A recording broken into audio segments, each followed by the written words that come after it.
Hi guys, మొన్న నేను fluffy omelette చేసుకున్నానండి. దానికని చెప్పేసి ఆనియన్స్, పచ్చిమిర్చి కట్ చేసుకొని పక్కన పెట్టేసుకున్నా, సన్నగా కట్ చేసుకొని.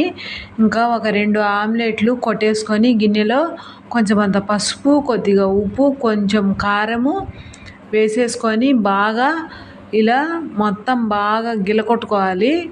ఇలా బాగా వచ్చేటట్టుగా మొత్తం అలా అనుకొని తర్వాత ఇంకా ఆమ్లెట్కు ప్రిపేర్ చేసుకోవాలి. చూడండి, మీకు ఇష్టమైతే కొంచెం అంతా ధనియాల పొడి కూడా యాడ్ చేసుకోవచ్చు.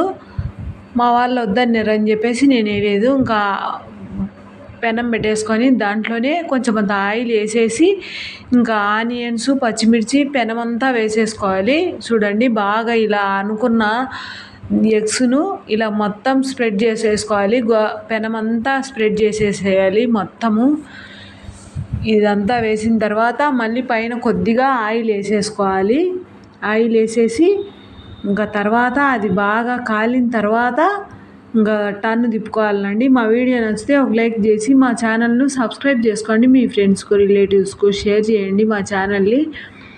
వీడియో చూసిన తర్వాత మా ఆమ్లెట్ ఎలా వచ్చిందో కామెంట్ పెట్టేసేయండి. చూడండి, ఇంకా టర్న్ తిప్పేచ్చండ చాలా బాగా వచ్చింది. ఆమ్లెట్ బాగా పొంగింది, అట్నే సూపర్గా ఉన్నింది. ఇలా బాగా మనం బాగా గిలకొట్టేసుకొని విస్కర్తోనైనా అలా అనుకోవచ్చు అండి. చాలాసేపు బాగా అనాలి, అన్న తర్వాతనే ఇంకా వేసేసుకోవాలి. బాగా పొంగింది. చూడండి ఆమ్లెట్ ఎంత బాగా వచ్చిందో. టేస్ట్ కూడా చాలా బాగునిందంట, మా పిల్లలు చెప్పిండ్రు. సూపర్గా ఉన్నింది.